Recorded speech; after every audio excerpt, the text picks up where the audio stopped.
तो चलिए शुरू करते हैं हमारी आज की कहानी। मेरा नाम तन्मय है। मैं एक मिडिल क्लास फैमिली से बिलोंग करता हूँ। मेरे परिवार में मेरे अलावा मेरी एक बहन, भाई और मेरे माता पिता हैं।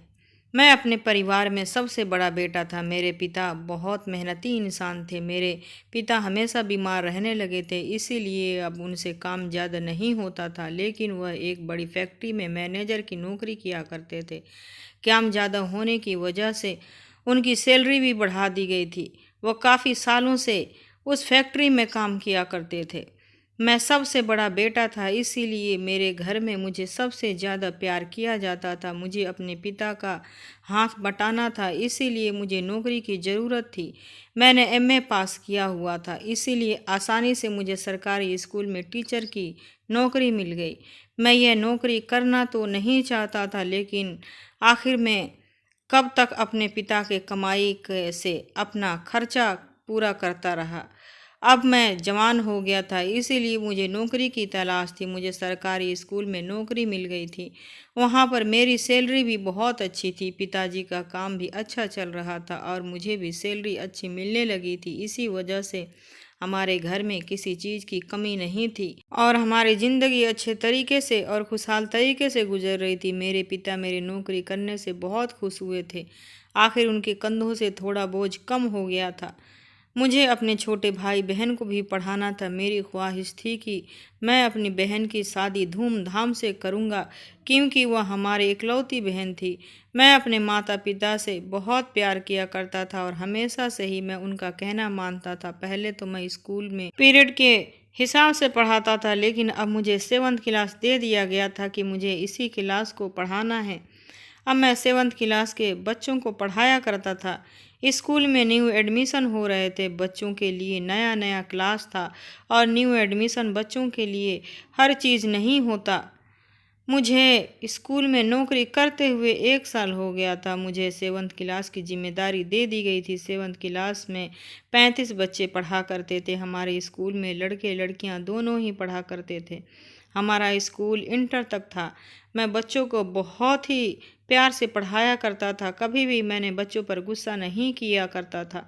मैं हमेशा बच्चों को समझा कर ही पढ़ाया करता था, इसीलिए बच्चे मुझे अपना फेवरेट टीचर समझने लगे थे। एक दिन मैं अपने क्लास के बच्चों की कॉपियां चेक कर रहा था तो मेरे पास एक लड़की आई।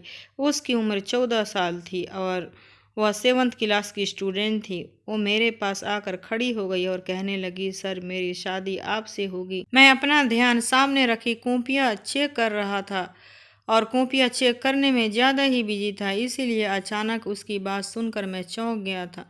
मैंने उसकी तरफ देखा। क्या मुझसे लगा शायद मुझे सुनने में कुछ गलती हुई है। तभी मैंने उससे दोबारा पूछा तो कहने लगी, सर मेरी शादी आपसे ही होगी और आप ही मेरा दूल्हा बनोगे। उसने एक बार फिर से कहा तो मैं कुछ देर तक उसके तरफ देखता रह गया, जो बहुत रौबदार अंदाज में अपनी बात कह रही थी, जैसे उसकी बात सच हो जाएगी। और हैरत से मुझे उसके इस मजबूत अंदाज पर जो थी बहुत ही सच्चाई दिख रही थी। यही बात कह रही थी। मैंने उससे कहा कि तुम ये सब क्या कह रही हो। उसका नाम नायरा था और वह बहुत मासूम सल की लड़की थी। उसने मुझे दोबारा कहा, सर आपकी शादी मुझसे ही होगी। मैं आपकी दुल्हन बनूंगी और आप मेरा दूल्हा बनोगे। वह एक बार फिर से बोली तो मैं खिलखिलाकर हंस पड़ा। मैं उसकी बात को मजाक समझते हुए इग्नोर कर दिया और मैंने उसे डांटा भी नहीं था, बल्कि उसकी बात को इग्नोर करके वापस उसे उसकी जगह पर भेज दिया था और फिर उसके बाद अपने काम में बिजी हो गया था। वो बच्ची थी यह समझकर मैंने उसे इग्नोर कर दिया था। उसके बाद जब भी मैं उसे देखता तो मेरे दिमाग में उसकी कही हुई बात घूमने लगती, लेकिन मैं बस मुस्कुराकर ही रह जाता था। वो बच्ची थी काफ़ी इंटेलिजेंट और बहुत खूबसूरत थी और क्लास में सबसे इंटेलिजेंट लड़की थी। यही वजह थी जो वह बाकी टीचर्स की तरह मेरी भी नज़र में भी थी। मेरे पढ़ाने का एक असूल है कि मैं सब बच्चों की एक ही नज़र में देखता हूँ और बाकी के साथ एक जैसा ही सलूक करता हूँ। किसी भी बच्चे की उसकी इंटेलिजेंस के बिना पर दूसरे बच्चों से कंप्लेंट नहीं करता, क्योंकि मैं खुद भी ऐसे टाइम से गुजर चुका हूँ और जानता हूँ कि जब टीचर्स फेवरेटिज्म करते हैं तो बहुत बुरा लगता है। तभी मैं हमेशा इस चीज़ पर ध्यान देने की कोशिश नहीं करता। मैंने उसे बच्चों की बात को इग्नोर कर दिया था कि वह बच्ची थी, उसकी ऐसे किसी बात को सीरियस लेने की ज़रूरत नहीं थी, लेकिन उसकी बचकानी बात को मैंने एंजॉय ज़रूर किया था। छुट्टी के टाइम पर स्कूल से निकल आया ताकि मैं जल्दी घर पहुंचकर आराम कर सकूं। कुछ देर बाद मैं घर पहुंच गया, फ्रेश होकर खाना खाया और फिर आराम से खाना खाकर अपने कमरे में जाकर लेट गया था।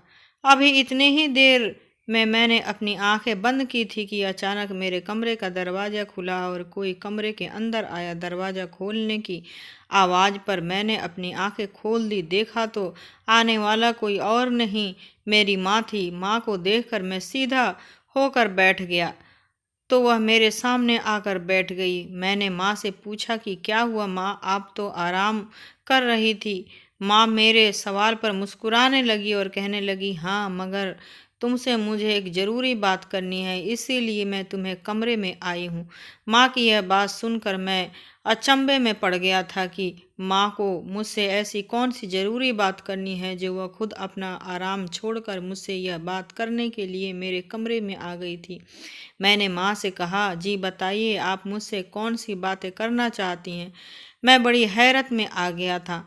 माँ फिर से मुस्कुराने लगी और नरमी से मेरा हाथ पकड़कर कहने लगी, हाँ, मुझे तुमसे बहुत ज़रूरी बात करनी है और अभी इसीलिए तुमसे बात करना चाहती हूँ क्योंकि तुम्हारे पिता को तुम्हारा जवाब चाहिए था। अब की बार माँ ने बताया कि तो मैं भी ज़्यादा उलझ गया था और इसी उलझन में अपनी माँ को देख रहा था। माँ ने कहा कि दरअसल अब हम तुम्हारी शादी करना चाहते हैं, तुम्हारी शादी की उम्र हो गई है, इसीलिए मैंने तुम्हारे लिए एक लड़की देख रखी है। मैं तुम्हारी मर्जी पूछने आई हूँ ताकि हम लड़की वालों को जवाब दे सके। लड़की है, अच्छी है, पढ़ी लिखी है, खाते पीते लोग हैं जिनका किसी चीज़ की कोई कमी नहीं है। तुम्हारे पिता को वहाँ पर सब कुछ पसंद आ गया है और मुझे भी लड़की बहुत पसंद है, इसीलिए मैं तुम्हारी मर्जी जानना चाहती हूँ। मैंने माँ से कहा, माँ, मैं अभी शादी नहीं करना चाहता हूँ, अभी मेरी नौकरी को 1 ही साल हुआ है, अभी मैं कमाई करना चाहता हूँ, उसके बाद ही मैं शादी करूँगा। माँ ने कहा, बेटा, थोड़ा अपनी माँ पर भी ख्याल करो, तुम्हारी बहन छोटी है और पढ़ाई करने जाती है, घर के सारे काम का बोझ मेरे ऊपर ही है। मेरी अब बूढ़ी हड्डियों में इतना जान नहीं है कि घर का काम कर सकूं। सारा दिन तुम्हारी बहन स्कूल और ट्यूशन में बिजी रहती है और मैं घर में अकेली रहती हूँ। घर में बहू आ जाएगी तो मेरा हाथ भी बट जाएगा और मेरा दिल भी लग जाएगा। मैं अपने पोते पोतियों की शक्ल जीते जी देखना चाहती हूँ। मैं नहीं चाहती कि मैं अपने बेटे की शादी ना देख सकूँ और उससे पहले ही इस दुनिया से चली जाऊं। मैंने माँ से कहा, आप ये कैसी बातें कर रही हैं। माँ की सारी बातें सुनने के बाद मैंने माँ की तरफ हैरानी से देखा और उस लड़की नायरा की बातें आ गई जिसने मुझसे कहा था कि मेरी शादी उसी से होगी और मैं उसका दूल्हा बनूंगा। और तब मैं उसकी बात पर हंस पड़ा था, जबकि सच में मेरी शादी की बातें होनी शुरू हो गई थी। माँ कहने लगी, कहाँ खो गए बेटा, मुझे जल्दी जवाब दो ताकि मैं लड़की वालों को जल्दी से जल्दी जवाब दे सकूं। मैं माँ के सवाल पर चौंक कर होश में आया था और कहने लगा कि नहीं नहीं, कुछ नहीं, मैं और कुछ ही सोच रहा था। जैसा आपको ठीक लगे आप वैसा ही कर लो।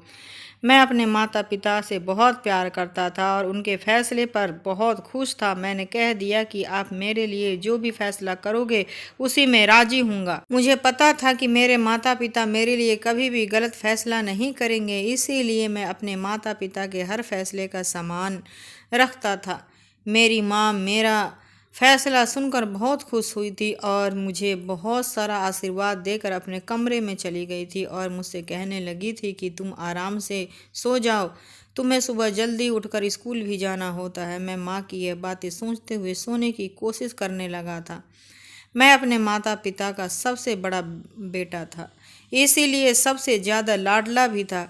घर में सब मुझे बहुत प्यार करते थे। मेरे दोनों छोटे भाई बहन भी मेरी बहुत इज्जत किया करते थे। मैंने अपने दोनों भाई बहन को इसी स्कूल में एडमिशन करवा दिया था जिसमें मैं नौकरी किया करता था।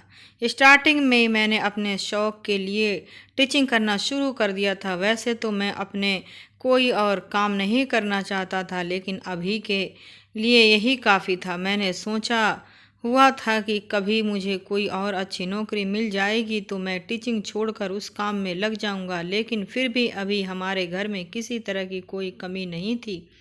पिताजी और मेरी कमाई से घर अच्छी तरह से चल रहा था। स्कूल में जॉब करते हुए मुझे 1 साल हो गया था। मेरे पिता मेरी इस जॉब से बहुत खुश थे क्योंकि मेरी काबिलियत पर मुझे ये नौकरी मिली थी। मैं बहुत इंटेलिजेंट था, इसीलिए स्कूल वालों ने जल्द ही मेरी सैलरी बढ़ा दी थी। मैंने बच्चों को बहुत प्यार से पढ़ाया करता था। कभी मैं बच्चों के साथ गलत वर्ड यूज नहीं किया करता था। स्कूल के सारे लोग मेरी बहुत इज्जत किया करते थे और सारे स्टूडेंट भी मेरी बहुत इज्जत किया करते थे। मेरे पिता को खुशी इस बात की थी कि मैंने जल्द ही जिम्मेदारियों को समझना सीख लिया था।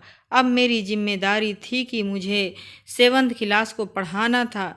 मुझे उन्हें पढ़ाना तो था ही और मैंने बिना किसी एतराज़ किए जिम्मेदारी ले ली थी। मुझे बस पढ़ाने से मतलब था, ना कि क्लास चेंज होने से। अब मैं 7th क्लास का परमानेंट टीचर हो गया था और 7th क्लास के बच्चों को पढ़ाया करता था। नायरा फिर से मेरे पास आई और मुझे शादी की बात पर बड़े मजबूत अंदाज़ में कहने लगी। मैंने फिर से उसी बात को हंसकर टाल दिया करता था। यही सोच रहा था कि वह बच्ची है, अक्सर बच्चे ऐसे ही बात किया करते हैं। मैंने अपने माता पिता को शादी के लिए हाँ कर दी और लड़की वालों तक मेरे जवाब पहुंच चुका था। माँ ने बताया कि कुछ दिनों बाद लड़की वाले मेरे घर मुझे देखने के लिए आने वाले थे, जिस पर मैंने इकरार करते हुए सर हिला दिया था। आज फिर मैं स्कूल में 7th क्लास के बच्चों को पढ़ा रहा था जब अचानक ही वही लड़की नायरा मेरे पास आई और कहने लगी, सर मेरी शादी आपसे होगी और आप ही मेरे दूल्हा बनोगे। मैं उसकी फिर से वही बात सुनकर कुछ हैरान हो गया था, मगर मैंने फिर से हंसकर उसकी बात को टालकर ख़त्म कर दिया था कि वो तो अभी बच्ची है, उसे शादी ब्याह का क्या मतलब। पर उस बच्ची का मैं क्या करता सिवाय उसकी बात पर हंसने के। मैंने आज फिर से उसकी बात टाल दी थी और मुझसे ये बात कहने के बाद वह फिर से जाकर अपनी जगह बैठ गई थी। मेरे दिमाग में यही बातें घूम रही थी। बाकी बच्चों में मैं बिजी होकर बातें ख़त्म हो गई थी, मगर आने वाले कुछ दिनों में अच्छे से अंदाज़ा हो गया था कि वह लड़की अपने बात पर कितनी पक्की थी, क्योंकि वह हर रोज़ मुझे जाकर एक ही बात कहा करती थी कि मेरी शादी आपसे होगी और आप ही मेरा दूल्हा बनोगे। शुरू शुरू में मैं उसकी बात को हंसकर मजाक में टाल दिया करता था, मगर आखिर कब तक मैं ऐसा करता, क्योंकि अब हद हो चुकी थी और मेरी बर्दाश्त से बाहर हो चली जा रही थी। लगता था कि किसी भी दिन मैं उस पर गुस्सा उतार दूंगा। मुझे समझ में नहीं आ रहा था कि वो मुझे रोज़ रोज़ एक ही बात क्यों कहती है, और वो भी बेवजह। मैंने एक दिन उसे डांट डपट कर उसको समझा दिया कि वह आइंदा इस तरह की बात न करे, लेकिन उसकी फिर भी समझ नहीं आया था। फिर वह उसी हरकत को दोहराए जा रही थी। अब मैं उसकी बातों और भी ज़्यादा से तंग आ गया था। मुझे उसकी बात पर कोई हल नज़र नहीं आ रहा था कि कैसे इस बच्ची को इस बात से दूर रखूं। मैं अपने स्कूल में किसी और टीचर को भी यह बात नहीं बता सकता था, क्योंकि मैं जानता था मेरी बात सुनकर वह लोग यही कहेंगे कि वह बच्ची है, नादान है, तो उसकी बातों को इग्नोर कर दो, एक बच्ची समझकर। मगर मैं उसको बच्चा समझकर उसकी बातों को नज़रअंदाज नहीं कर पा रहा था और उसकी रोज़ रोज़ की बातों से मैं तंग आ चुका था। उस दिन भी मैं चेयर पर बैठा हुआ अपने क्लास के बच्चों की कॉपियाँ चेक कर रहा था जब वह मेरे पास आई और फिर मुझसे वही बात दोहराने लगी जो वह रोज़ कहा करती थी और आज मुझसे बर्दाश्त नहीं हुई और मुझे उस पर बहुत ज़्यादा गुस्सा आ रहा था। जबकि वह मासूम सा चेहरा भर कर मेरे सामने खड़ी हुई। मैंने पहले से उसको प्यार से समझाया, बेटा नायरा, बच्चे ऐसी बातें नहीं किया करते हैं, लेकिन फिर उसने वही बात कही जो वह कहा करती है। अब तो मैं और भी ज़्यादा तंग आ गया था। मैंने उसको डांटा और उससे कहा कि कल तुम अपने पापा को स्कूल में लेकर आना। मैंने गुस्से में उससे कहा तो वह कहने लगी कि सर मेरे पापा स्कूल में नहीं आ सकते। मैं उसके पापा को स्कूल में बुलाना चाहता था ताकि उसकी हर हरकत के बारे में बता सकूं और वह अपनी बेटी को समझाए कि बच्चे इस तरह की बातें नहीं किया करते हैं, बच्चों पर ये बातें अच्छे नहीं लगते। वो मेरी बात तो समझ ही नहीं पा रही थी मगर अपने पापा की बात ज़रूर मान लेती। उसने बड़ा मासूम सा चेहरा बनाकर कहा था। मैंने उससे कहा क्यों नहीं आ सकते। मुझे उनका इनकार पर बहुत गुस्सा आ रहा था लेकिन मैंने किसी तरह से अपने गुस्से पर कंट्रोल किया और बड़ी गर्मी और प्यार से उससे पूछा तुम्हारे पापा स्कूल क्यों नहीं आ सकते। नायरा ने कहा कि सर मेरे पापा लाचार हैं, दोनों टांगों से चल नहीं सकते। आप ही हमारे घर पर जाकर उनसे मिल लेना। उस बच्ची ने बड़े इत्मीनान के साथ कहा था। तो मैं हैरत में पड़ गया था कि उसके पिता लाचार थे। मुझे यकीन तो नहीं आ रहा था लेकिन वह बच्ची 7th क्लास में थी और इतनी भी छोटी नहीं थी कि मैं इतना बड़ा वो झूठ बोल लेती। ज़रूर उसके पापा लाचार होंगे तभी तो वह ऐसा कह रही थी। उसकी बात सुनकर मैंने सर हिला दिया लेकिन क्योंकि मैं उसके घर जाकर उससे मिलने का फैसला कर चुका था और मैं जब स्कूल से छुट्टी होने के बाद उसके घर जाने वाला था, बाकी सारा टाइम मैंने नायरा के बातों को इग्नोर कर रखा और मैंने अपने काम में बिजी हो गया था।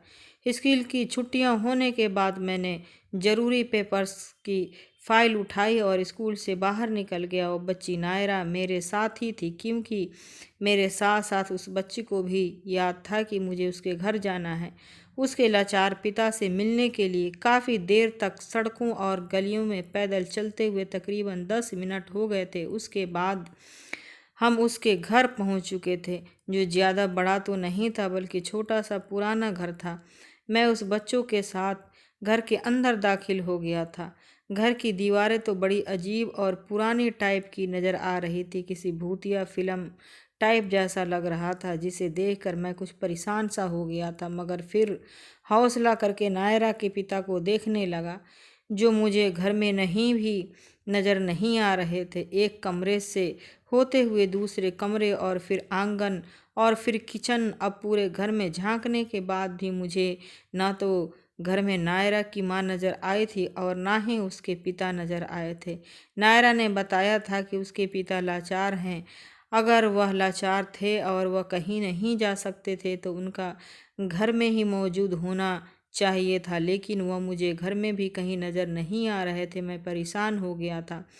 मैंने नायरा से पूछा तुम्हारे पिता कहाँ हैं तो उसने मेरे पापा के सामने वाले कमरे में की तरफ इशारा करते दिखा दिया था लेकिन उस कमरे की तरफ देखते ही मैं हैरत का शिकार हो गया था क्योंकि उस कमरे में देख चुका था वह खाली पड़ा था।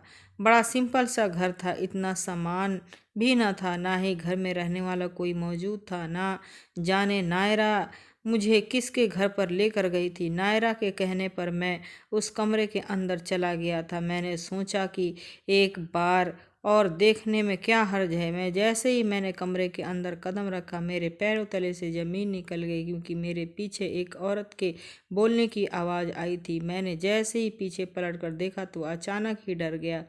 मेरी चीखें निकल गई क्योंकि सामने एक मोटी सी औरत खड़ी थी जो बड़ी देर से घूर घूर कर देख रही थी। मैंने उनसे कहा कि आप कौन हो। मैंने गुस्से से पूछा। दरवाज़ा खुला हुआ था लेकिन मुझे नायरा कहीं नज़र नहीं आ रही थी और दरवाजे के सामने वो औरत खड़ी हुई थी जिसके सामने से गुजरकर मैं बाहर नहीं निकल सकता था। वो कौन थी? मैं उसे नहीं जानता था लेकिन मुझे उससे बहुत डर लग रहा था क्योंकि वो औरत देखने में बहुत ज़्यादा गुस्से में लग रही थी। मुझे अब यहाँ आकर पछतावा हो रहा था। मैंने क्यों नायरा की बात मान ली थी, कहीं ये यहाँ आकर किसी बड़ी मुश्किल में नहीं फंस जाऊँ। मुझे इसी बात की फ़िक्र थी। उस औरत ने कहा कि मैं नायरा की माँ हूँ और अब तुम्हारी नायरा से शादी होने वाली है। नायरा की माँ ने कहा तो मेरी आंखें हैरत से फटी की फटी रह गई थी। मैंने खूब चिल्लाते हुए कहा कि ये क्या बकवास कर रही हैं आप। जिस और औरत ने बड़ी गुस्से भरी नज़रों से बोलते हुए मुझसे कहा, नीची आवाज़ करके बात किया करो और चलो, अभी तुम्हारी शादी का इंतज़ाम किया जाएगा। मैंने कहा, आप औरत हो और मैं आपकी इज्जत कर रहा हूँ, ऐसे कैसे ज़बरदस्ती आप मेरी 14 साल की बेटी से शादी के कर सकती हैं? कहाँ वो 14 साल के और मैं कहाँ 24 साल का लड़का हूँ। वैसे भी मेरी शादी होने वाली है। मैं अपनी बेटी की शादी का इतना ही शौक़ है तो उसके लिए उसी की उम्र का कोई लड़का तलाश कर लूँ। मैं गुस्से भरे अंदाज में कह रहकर तेज़ी से बाहर की तरफ निकलने लगा था, मगर अभी मैं दरवाजे के बाहर भी नहीं निकला था कि अचानक किसी ने पीछे से आकर जोरदार चीज़ से मेरे सर पर दे मारी।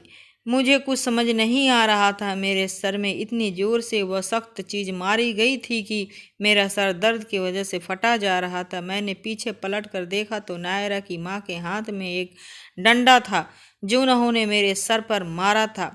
मुझे दर्द बर्दाश्त नहीं हुआ और अगले ही पल मैं बेहोश हो गया था और ज़मीन पर गिर पड़ा था। यह इतनी बड़ी अचानक हुआ कि मुझे कुछ सोचने समझने का मौका ही नहीं मिला था। ना जाने कब तक मैं बेहोश रहा था, मैं नहीं जानता था, मगर जब मुझे होश आया तो मेरा सर इतना दुख रहा था कि मुझे बहुत चक्कर आ रहे थे और सर में जो चीज़ मारी गई थी उसका असर अभी तक मेरे सर पर मौजूद था। मेरी आंखें भी भरी भरी हो रही थी। मैं अपने सर को दबाते हुए तकलीफ़ कम करने की कोशिश कर रहा था। मुझे थोड़ा सुकून हुआ तो मेरी आंखों के सामने अपने बेहोश होने से पहले का नज़ारा घूमने लगा। मैं याद करने की कोशिश कर रहा था यहाँ पर मैं क्या था। उस कमरे में बहुत अंधेरा था। मेरी कमर में भी पूरी तरह से दर्द हो रहा था। मैंने चारों तरफ देखा तो ऐसा लग रहा था जैसे यह कोई वीरान सा कमरा हो जहाँ कबाड़ भरा हुआ था और वहाँ बुरी तरह से बदबू आ रही थी। यह वही घर नहीं था जहाँ पर मुझे नायरा लेकर आई थी, बल्कि यह कोई और ही जगह थी। मुझे अब पछतावा हो रहा था कि मैंने क्यों नायरा की बात मान ली। मेरे घर पर मेरी माँ मेरा इंतज़ार कर रही होगी और परेशान होगी।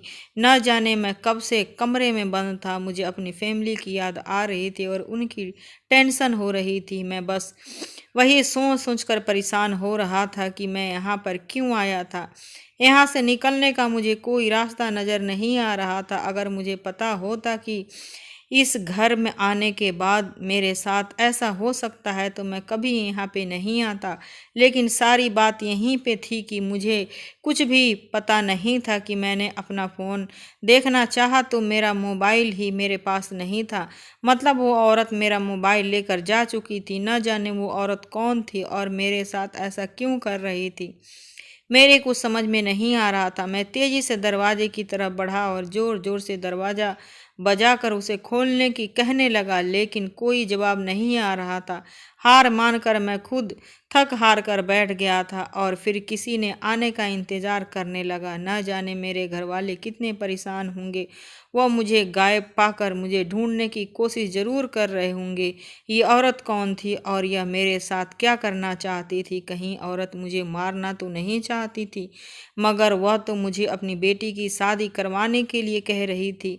मैं इस बात के लिए कभी भी राज़ी नहीं होता, क्योंकि मैं ऐसा वैसा इंसान नहीं था। मेरे स्कूल में भी काफ़ी सारी लड़कियां पढ़ती थी। हमारा स्कूल इंटर तक था और जवान लड़कियां भी मेरे स्कूल में पढ़ा करती थी। कभी मैंने नज़र उठाकर भी अपने स्कूल के स्टूडेंट को नहीं देखा था। मैं सिर्फ उनको पढ़ाता था। मेरा मतलब उनसे सिर्फ पढ़ाई तक ही था और मैं अपने स्कूल के स्टूडेंट की बहुत इज्जत किया करता था। हमेशा उनसे तमीज़ से ही बात किया करता था। तो मैं नायरा जैसे शादी कैसे कर सकता था? वो 14 साल की थी। बाहर दिन था या रात मुझे किसी की कोई खबर नहीं मिल रही थी। न जाने कितना टाइम मुझे उस कमरे में और गुजारना पड़ रहा था। मैं कभी सोचा भी नहीं था और कभी उठकर बैठ जाता, क्योंकि मुझे बहुत ज़्यादा भूख लग रही थी। लेकिन वो औरत जो नायरा अपनी माँ बता रही थी, वह मुझे यहाँ लेकर और कैद करके छोड़ के जा चुकी थी और पलटकर मेरी खबर तक लेने की कोशिश नहीं कर रही थी। यही सब सोच सोच कर मैं और भी ज़्यादा परेशान हो गया था। और जब दोबारा मेरी आंख खुली तो दरवाज़ा खुलने की आवाज़ खुद से खुली। मैंने आंखें खोलकर देखा तो सामने वही औरत कमरे के अंदर आई थी। उसके हाथ में बैग था जो उसने मुझे थमा कर वहाँ से, ये लो खाना खा लो, मुझे भूख तो बहुत लगी थी। तभी खामोशी से मैंने उस बैग को पकड़ लिया। मैंने उस औरत से पूछा, तुम ये सब क्यों कर रही हो? तो कहने लगी, अब बहस करने की मुझ में हिम्मत नहीं है, क्योंकि तुम्हारी माँ ने मुझसे वादा किया था कि वह तुम्हारी शादी मेरी बेटी से करवाएंगी, लेकिन वह अपने वादे को भूल गई हैं, और जब मैंने तुम्हारी माँ को याद दिलाया तो वह मुकर गई थी। उसे इतनी आसानी से तो नहीं जाने दूंगी। तो मैं तुम्हें धोखे से यहाँ बुलाया था, ताकि तुम्हारी और अपनी बेटी की शादी करवा सकूं। अब यह पेपर पकड़ो और इन पर साइन कर दो। और वो औरत इतने बड़े गुस्से में लग रही थी, उसने पेपर और पेन मेरी तरफ बढ़ाया। वो मेरी कोर्ट मैरिज करवाना चाहती थी। मैंने उसके कहने पर वो पेपर अपने हाथों में ले लिए, और जब पढ़कर देखा तो और भड़क उठा। मैं समझ गया था कि वह शादी की पेपर थे, जिस पर एक तरफ किसी लड़की के साइन किए हुए थे, जो शायद नायरा के थे। और मैंने उस औरत से कहा कि तुम कैसी माँ हो जो अपनी छोटी सी मासूम बेटी को इतने बड़े लड़के के हवाले कर रही हो? तुम अपनी बेटी के साथ इतना बड़ा पाप नहीं कर सकती।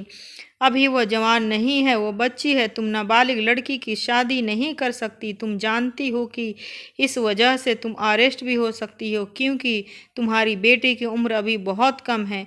जब तक तुम्हारी बेटी बालिग नहीं हो जाती, तब तक तुम उसकी शादी नहीं कर सकती। उस औरत ने कहा कि वह मेरी बेटी है, मैं जैसा चाहूँ उसके साथ कर सकती हूँ, लेकिन तुम तो बालिग हो, चुपचाप इस पर साइन कर दो।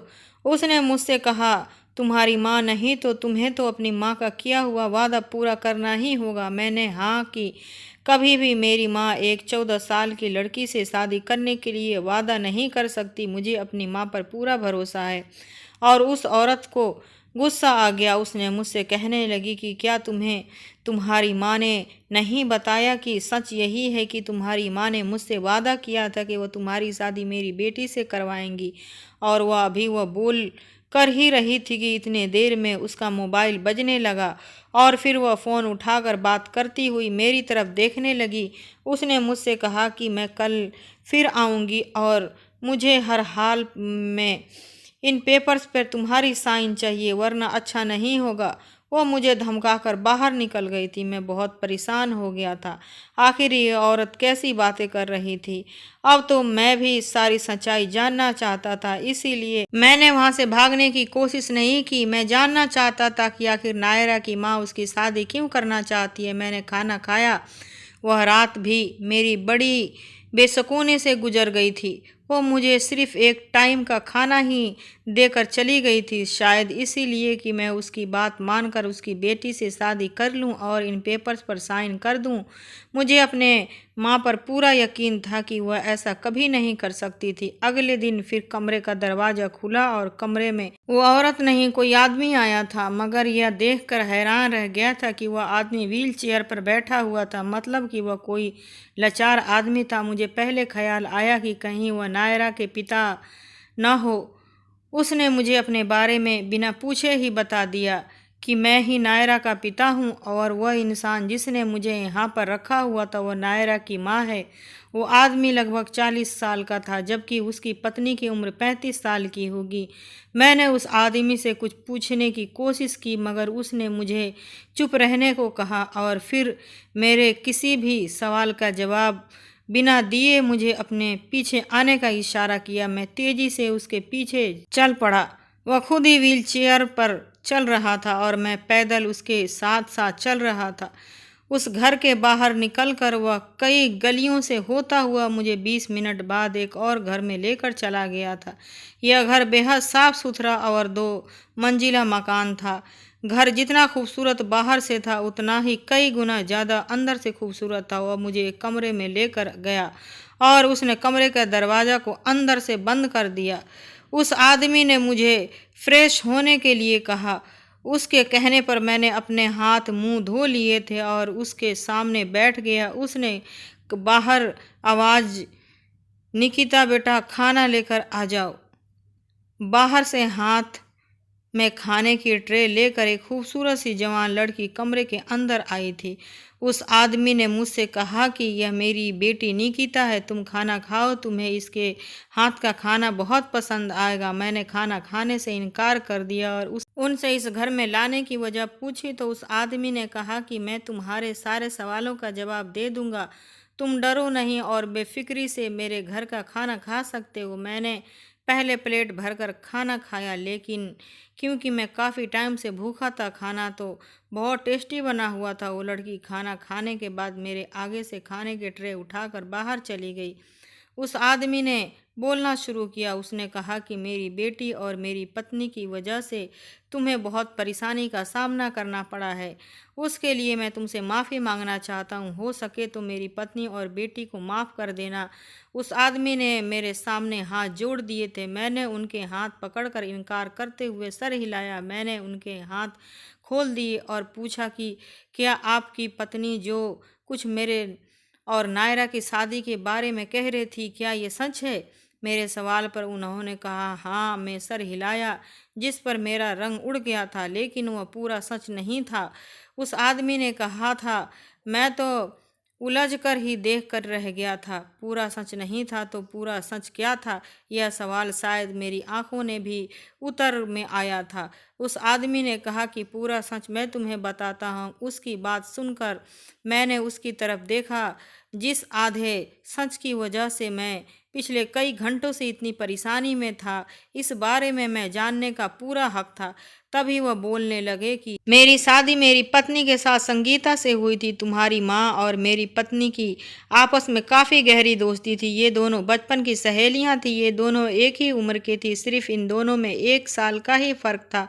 तुम्हारी माँ की शादी के बाद सबसे पहले तुम पैदा हुए थे। तुम्हारी पैदाइश पर तुम्हारी माँ ने बहुत ज़्यादा खुश हुई थी, क्योंकि तुम लड़के थे और इस बात पर तुम्हारी माँ की खुशी का ठिकाना नहीं था।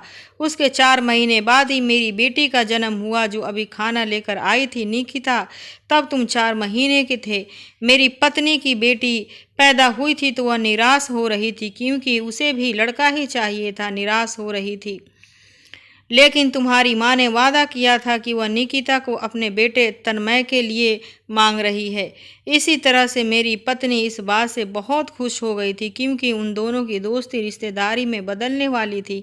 इसी तरह से तुम्हारी माँ ने जो वादा किया था वह तुम्हारी शादी मेरी बेटी से करेगी। तुम्हारी माँ शायद ये वादा करके भूल गई, लेकिन मेरी पत्नी को यह बात अभी तक याद है। वह अभी तक उस वादे को नहीं भूली है और तुम्हारे बारे में निकिता भी अच्छी तरह से जानती है, क्योंकि जैसे जैसे निकिता बड़ी होती चली गई थी, उसकी माँ उसको यह बताती रहती थी कि मैंने तेरा रिश्ता पक्का कर दिया है और तेरे होने वाले पति का नाम तन्मय है। इसीलिए कभी भी किसी और लड़के के बारे में मत सोचना। मैं तेरी शादी अपनी सहेली के बेटे से करना चाहती हूँ। मैं चाहती हूँ कि हम दोनों की दोस्ती रिश्तेदारी में बदल जाए। मेरी बेटी ने तो कभी किसी लड़के का ख्याल भी अपने दिल में नहीं लाया था, क्योंकि उसको बचपन से ही यह बात बताई गई थी कि उसका रिश्ता बचपन में ही तय हो गया था। इसीलिए उसने हमेशा अपने दिल में तन्मय के नाम के लड़के का ही बसाया हुआ है। मैं एक बैंक में नौकरी किया करता था। मैंने अपनी बेटी को पढ़ाया लिखाया और उसके कई साल बाद मेरी छोटी बेटी पैदा हुई, जो नायरा थी। वक्त गुजरता रहा, लेकिन तुम्हारी माँ ने हमसे बात करने की कोशिश नहीं की। तुम्हारी फैमिली से हमारी फैमिली का मिलना जुलना भी कम हो गया था। निकिता को तुम्हारे बारे में पता था कि हमने उसका रिश्ता तुमसे लगाया हुआ है। हमारी बेटी इस रिश्ते पर बहुत खुश थी, मगर जब वो 18 साल की हुई तो मेरा एक्सीडेंट हो गया था और इस एक्सीडेंट में मेरी टांगें चली गई थी। मेरा एक्सीडेंट तुम्हारे पिता की गाड़ी से हुआ था। वो चाहता था तो मुझे हॉस्पिटल भी लेकर जा सकता था और मेरी मदद कर सकता था। शायद आज मैं इस तरह से लाचार नहीं होता, लेकिन तुम्हारा पिता मौके पर ही मुझे छोड़कर भाग गया था। इस बात का पता जब मेरी पत्नी को चला तो वह उसने इस हालत के जिम्मेदार अपनी सहेली के पति को समझा। तब उसके दिल में बदले की आग जाग उठी थी। पत्नी की मोहब्बत और दोस्त की मोहब्बत पर अब दाग लग चुकी है। मेरी पत्नी ने कहा कि अब वह तुम्हारी शादी निकिता से ही करा कर रहेगी, ताकि शादी हो जाने के बाद वह निकिता को उस घर की बहू बनने के बाद उसे तुम्हारी माँ को परेशान करने के लिए कहे और जैसे जैसे लड़ झगड़ कर तुम्हारे पिता से सारी जायदाद निकिता के नाम करवा ले। मेरी पत्नी ने यह सब कुछ सिर्फ बदले लेने के लिए ही किया। मेरी बेटी, जिसकी कोई गलती नहीं थी, वह यह सब करने के लिए तैयार नहीं थी। मेरी बड़ी बेटी निकिता बहुत सीधी और समझदार है। वह अपनी माँ की तरह बिल्कुल भी लालची नहीं है।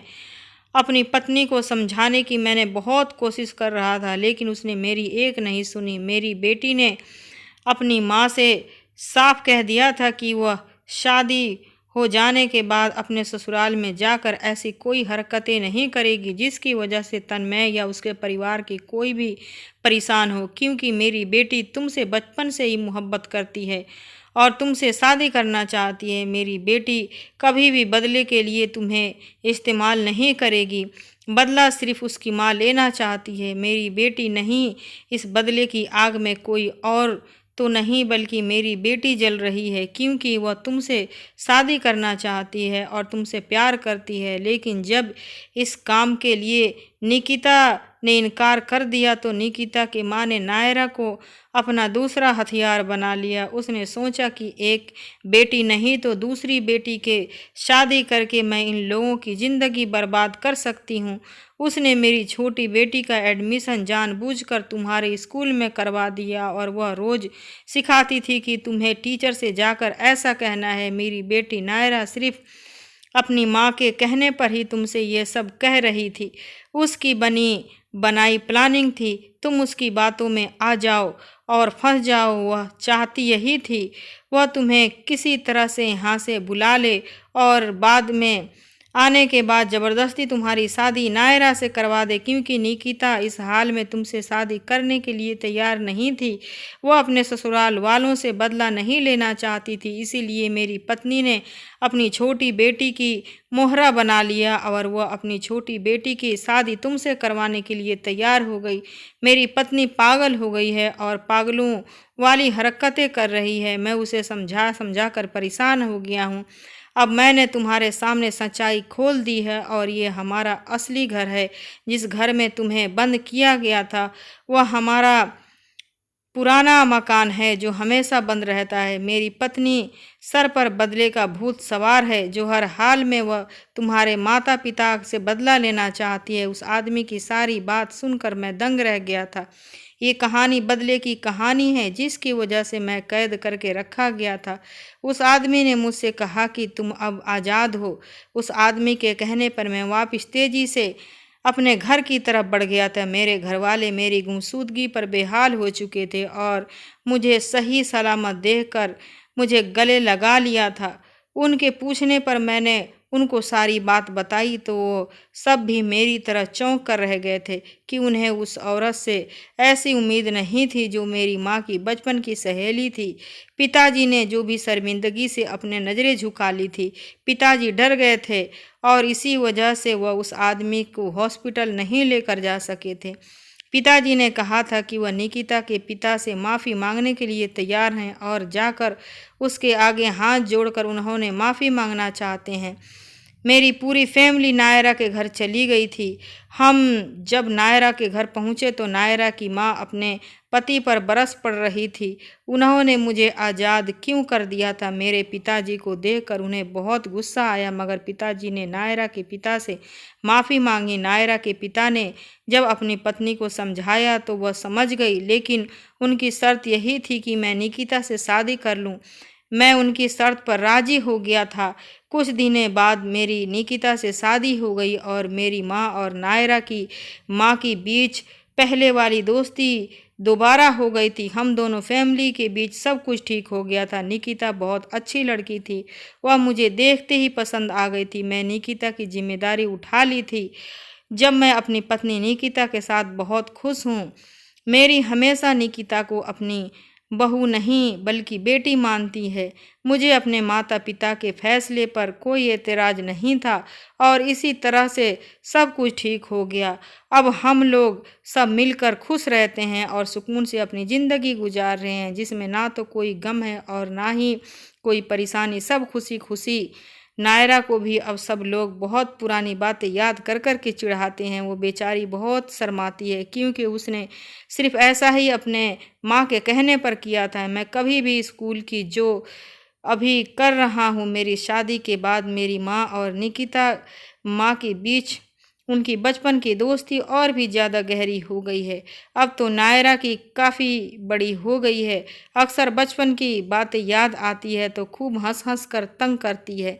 जिंदगी में भी कभी भी बदले लेने के लिए हमें इतना हद तक गिरना नहीं चाहिए कि सामने वाले को हमें इतना ज़्यादा परेशान कर दिया किसी और ने होता तो और भुगतना पड़ता। याद रखें कि कोई भी ऐसा फैसला न करें जिससे आपके बच्चे की जिंदगी पर बुरा असर पड़े। नायरा की माँ ने उसे हमेशा गलत सीख दी थी, अपना बदला किसी और से लेने के लिए इसी हद तक न गिर जाए कि बच्चा अपने बचपन ही बिगाड़ ले। बच्चों को हमेशा बच्चे की तरह ही माना जाना चाहिए, उन्हें बड़ा बनने की कोशिश न करनी चाहिए। दोस्तों, वीडियो कैसा लगा कमेंट